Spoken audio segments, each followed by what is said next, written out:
पूज्य मुनिश्री समाधिस्थ मुनिश्री सुप्रभ सागर जी महाराज, जिन्होंने एक संलेखना का अच्छा उदाहरण हम सबके सामने प्रस्तुत किया। 3-4 दिन पहले मैं रात्रि में 12:10 पर यहाँ आया थे। मैंने जैसे ही धीरे से द्वार खोला, अंदर ये बाहर की लाइट का प्रकाश पड़ गया और संयोग से वो इसी तरफ के मुख करके इसी करवट पर सोए थे, दाहिनी करवट पर सोए थे। और उनके मुख पर जैसे ही प्रकाश पड़ा, उन्होंने देखा, लेकिन उनकी आंख खुली देखी तो मैं अंदर गया। मैं अंदर जाती उतने में शाश्वत सागर जी, गुण सागर जी महाराज भी उठकर बैठे। मैंने थोड़ी देर उनको ध्यान सूत्र बताए, कुछ संबोधन दिया। उसी समय सुप्रभ सागर जी महाराज बोले कि महाराज, सभी जीव अपने अपने सुख दुख के कर्ता भोक्ता है और मैं चाहता हूँ कि मेरे द्वारा किसी भी जीव को ठेस ना पहुँचे, मेरे द्वारा किसी भी जीव को पीड़ा ना पहुँचे, ऐसी भावनाएं व्यक्त की। मैंने आज एक सज्जन से कहा कि आज महाराज की समाधि हुई है, सारा मुनि संघ उपवास कर रहा है, चाहो तो आप भी उपवास करो। वे महान भाव बोले, महाराज उठा कर ले जाना पड़ेगा। बोले बताने का तात्पर्य ये है कि आज सिर्फ उनको एक समय के लिए भोजन का त्याग करने के लिए मैंने कहा था।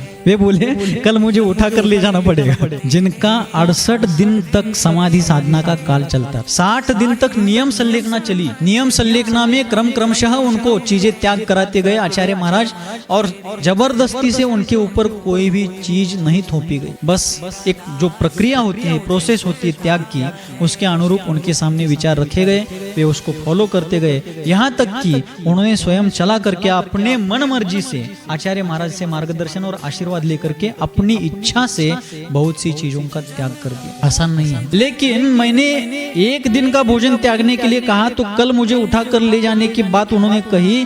जो व्यक्ति यम संलेखना के 4थे दिन में है और नियम संलेखना के 64वें दिन में था, वह व्यक्ति रात्रि 12:13-14 पर कहता है कि महाराज, संसार का प्रत्येक जीव अपने सुख दुख का स्वयं ही कर्ता भोगता है, लेकिन मैं चाहता हूँ कि मैं किसी के भी दुख में निमित्त ना बनूं।